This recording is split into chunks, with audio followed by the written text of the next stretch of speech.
Today, we're going to be doing something a little bit different. We're going to go through how to secure your WordPress site and cover everything from simply keeping things up to date to hardening and configuration changes. Now, a lot of the changes we're going to look at can simply be done via the admin dashboard or with plugins. So if you're not looking after your own infrastructure, then you still have a lot of capability. But of course, some things may require access to the server, or you may simply decide to implement features on the server rather than from within the application itself. For example, if we want to disable XML-RPC, there are plugins that do this, but we could also do this via the htaccess file. So depending on your situation, you can follow these sections that are relevant to you. As always, if you enjoy the video, then don't forget to like and subscribe, and let's dive in. All right, so here we are. And the first thing we're going to talk about is not the most exciting, but it's actually really, really important. So let's get it out of the way.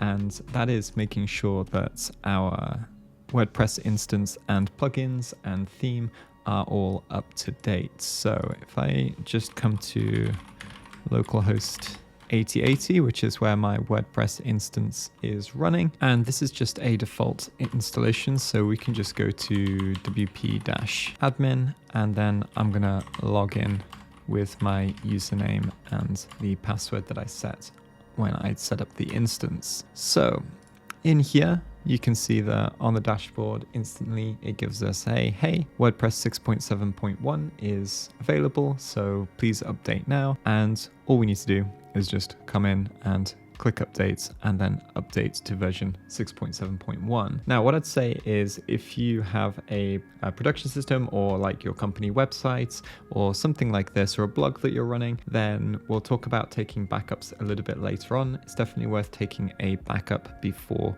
you start updating stuff and making sure that things are working as intended once you have updated. This is just generally good practice because it will come back to bite you at some point, as most of us have discovered at some point in the past. Not having backups is the worst. So updating WordPress core, really, really important. And in my opinion, I think the second most important thing is keeping your plugins up to date. And we'll also talk a little bit about reputable plugins and things like that later on as well, to make sure that you're not just installing terrible plugins that are going to lead to compromise very easily. But if we come into plugins, and here you can see that we just have some of the default ones like Akismet and Hello Dolly, etc., etc. And I've added a couple as well, like Performance Lab. And here we've got a new version of Akismet anti-spam. And of course we can just come in and update this.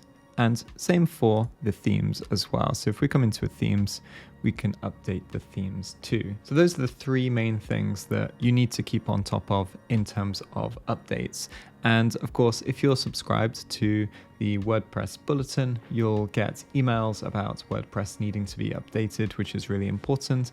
And you can see what the updates are and what the patches are for. And sometimes it'll be for security, sometimes it'll be for performance, sometimes it'll be new features, etc., etc. But it's always worth keeping things up to date and running smoothly. Unfortunately, code needs maintenance, and IT systems and applications all need maintenance. We don't live in a world where we can just build something, put it out there and just leave it forever. People do that and then unfortunately they get popped. So moving on very quickly to plugins. Now, I would say the most risky thing you can do outside of running a very old version of WordPress and setting a password like password123 is installing random plugins that are not reputable, because it's actually very difficult to know whether a plugin is secure or not, or how good it is. But as a rule of thumb, if something is quite reputable and well maintained and receiving regular updates, it's probably going to be more secure than one that has 2 downloads and 1 2-star rating and kind of does what you want it to do but hasn't been updated in about 5 years. So as a WordPress administrator,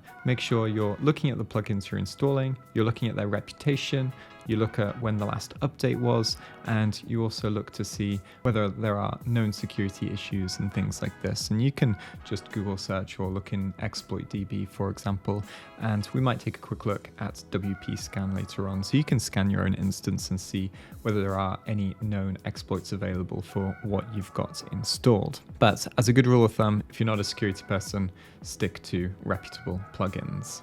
Elevate your cybersecurity expertise with TCM security certifications. Our certifications offer in-depth practical training in penetration testing and ethical hacking. With real-world exam scenarios and expert guidance, you're not just gaining a certificate, you're gaining a skill set that's in high demand.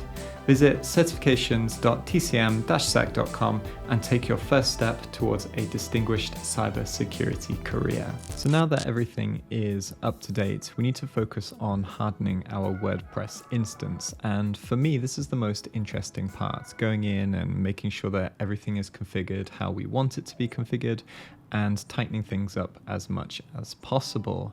But before we do that, very briefly, make sure that you and your team are using strong passwords. And unfortunately, passwords are a legacy security control, a little bit like email, something that we're simply stuck with, even though it's not entirely effective. And if you're not already, it's 2025, it's time to start using a password manager. If you can remember your password, it means one of two things. One, it's probably a weak password.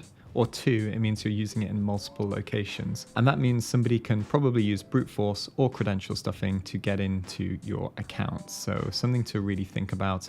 Using a password manager is easy. There's loads of solutions. You can use it on your desktop PC, your phone, whatever it happens to be. So with that out of the way, let's talk about multi-factor authentication, something that I think that if you have an administrative account should be switched on. It's a very simple step that provides a lot of protection. And within WordPress, there are a bunch of different ways to do this. So obviously we can just search for MFA and look for plugins that are available, and there are tons and tons of MFA plugins available for you. For me, I think that I'm a long-time user of WordFence, and so what I'm going to do is I'm going to come into here and we can start to take a look at the WordFence security plugin, or specifically the login security function. So here you can see that WordFence has firewall, malware scanner, but here multi-factor authentication, really, really important.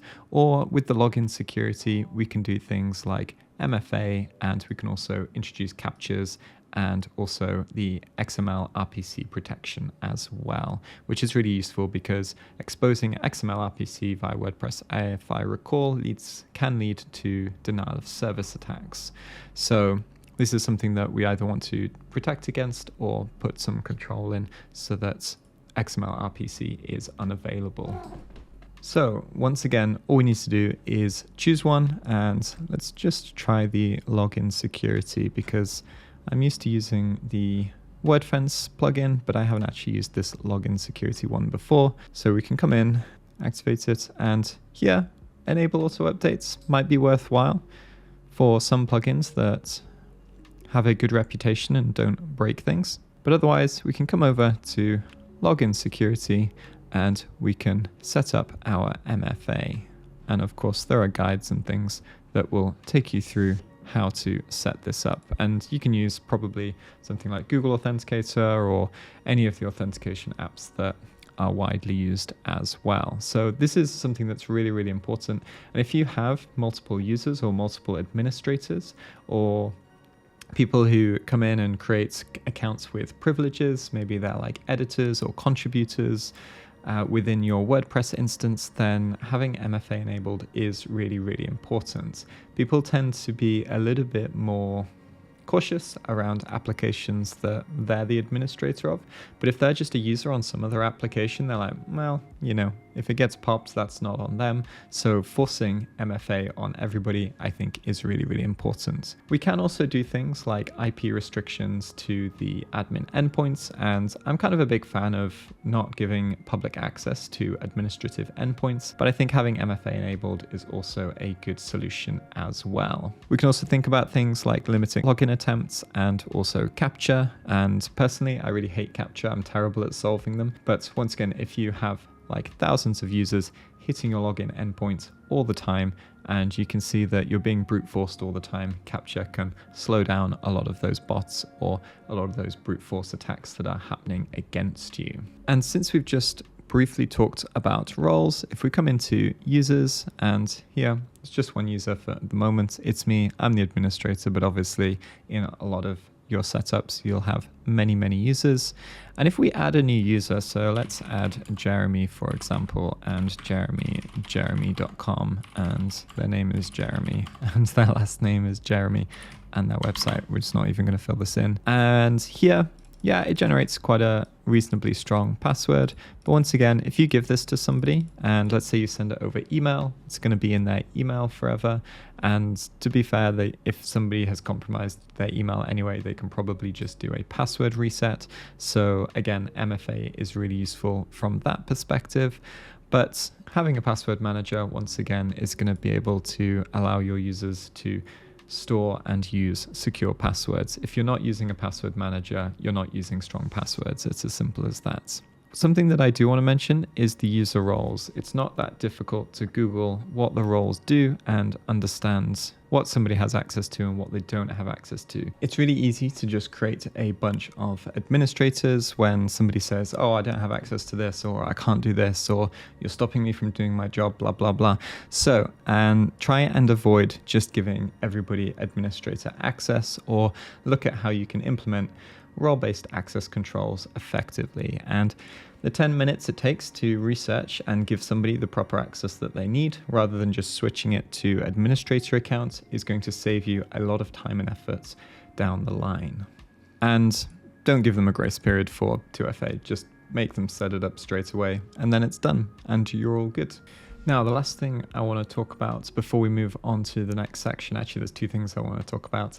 The first one is that if you've ever seen any of my videos where we're breaking into a WordPress instance and we're trying to get code execution, more often than not, if it's a slightly older version of WordPress, we can just go in, edit the theme, add some PHP code that will either act as a web shell or pop a reverse shell back to us when the page is loaded. And we can disable the editing of files by updating the wp-config.php. Now, this requires SSH access to your instance, so not everybody will be able to do this in this way.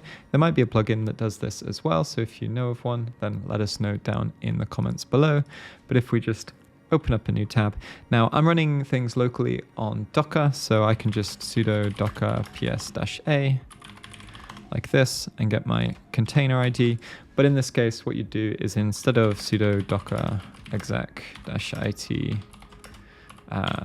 bin bash, instead of doing this, you'd just SSH into your web service and do it that way. And here we've got a root shell inside our container. And here, what we want is the file wp-config.php. So if we cat wp-config.php, obviously don't leak all of your production system auth keys and secure keys somewhere on the internet, but this is just a local instance, so it doesn't matter too much.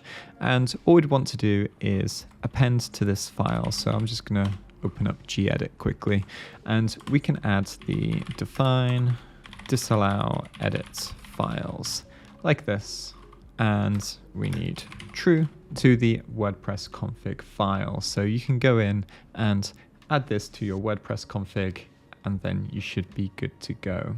But before we do changes like this, or make any kind of like big changes or updates, and we briefly mentioned this before, if I close this down, come back to here, we want to think about taking backups. Now, if you're running a hosted service, for example, somebody else owns the infrastructure and you just have access to the admin panel, you don't worry about the web server and things like that, probably part of that package is that they're taking regular updates. And if it says that and you can access them and you can roll back, fine, no problem. I recommend testing it at some point. Don't ever just assume you have backups. But you can also come into plugins, add new plugin, and then come into here and search for backup. And then the Updraft Plus WordPress Backup is quite a good plugin, and this is quite widely used.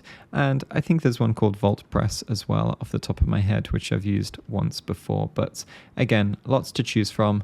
Go with ones that are reputable. 5 stars, 3 million active installations, last updated 2 weeks ago. And of course, you can go to their site, have a look whether they have anything published on security, or get in touch with them, whatever you need to do. But just on a gut feeling, this is probably fine for us. Now, some other things to think about are monitoring activity. So if you have lots of users, lots of administrators, then get yourself a way to monitor that activity. And as we mentioned before, disabling XML-RPC is also a good idea to prevent brute force and denial of service issues. So you can do this using the WordFence plugin, or once again, you can SSH into your machine or access it however you normally access it. And you could do this with an htaccess file. So if we do something like files xml-rpc.php, and then if we do order deny allow like this, and then deny from all, and then something like this /files, and add this to a .htaccess file, this is going to prevent people from getting to XML-RPC as well. So a few different ways to solve it. Depends how hands-on you are. Depends whether you're managing your own infrastructure. Lots of things are possible through plugins and the UI, and lots of things are possible on the server as well. Now, we should talk briefly about web application firewalls. They add quite a lot of protection for not much effort. And all I would say is that if you have a WordPress instance and you're allowing things like code snippets and things like this, then that might trigger some false positives. But I think for 99% of use cases, using a web application firewall is going to increase your security without really harming your user experience. So that's something to consider as well. You should subscribe to bulletins and email lists and update lists. So for example, WordPress core and the main plugins you use, as soon as an update comes out, you probably want a notification about it so that you can monitor for updates, CVEs, potential issues, downtime, uptime, etc., etc. And especially if a plugin, for example, sometimes what will happen is somebody will stop supporting a plugin and maybe you don't find out until a year later. It's had a year of no updates and there are a bunch of issues with that. So if we have a bunch of WordPress sites, or if we have 100 plus plugins, or if our setup is a little bit of a mess, we can also quickly check our own infrastructure using WPScan. But there's a couple of things here. So if you're running WPScan from your home machine against a target that has something like Cloudflare in front of it, you're going to mess up your home IP reputation, and it means that your internet browsing experience is going to go downhill for a couple of weeks unless you reset your router or change the MAC address on your router so that you get given a fresh IP. So if you're scanning a production system that obviously you own, because you're not going to do it against systems that don't belong to you, make sure that you do it from a VPS or some kind of service that you can just a throwaway IP that you don't have to worry about. So we can come into WordPress scan and we can get an API key, and I think that gives us 15 or 25 scans per day. But if you don't use the API key, you're not going to be able to see the results with like CVEs and vulnerabilities against your targets.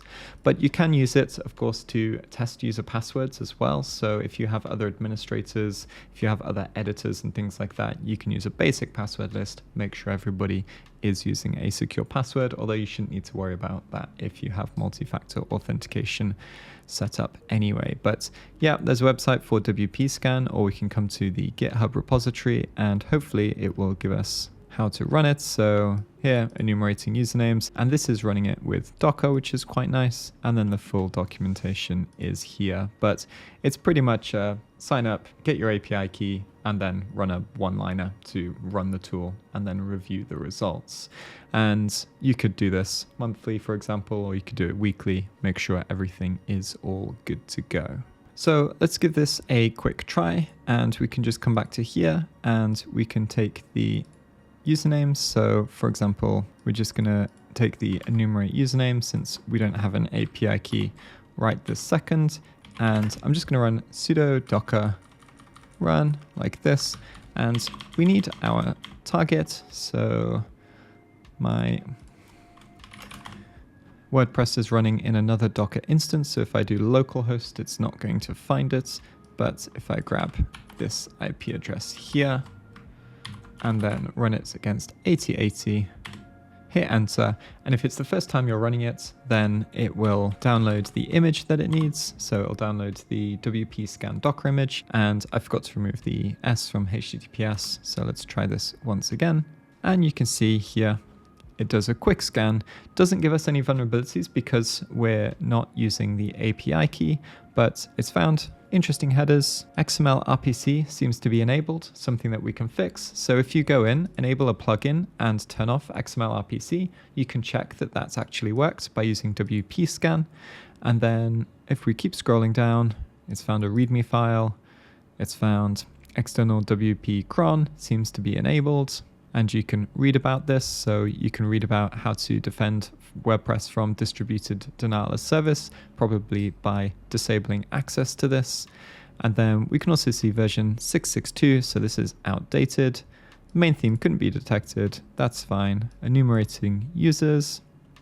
And it found my username as well. So it found this by author ID brute forcing and confirmed by login error messages as well.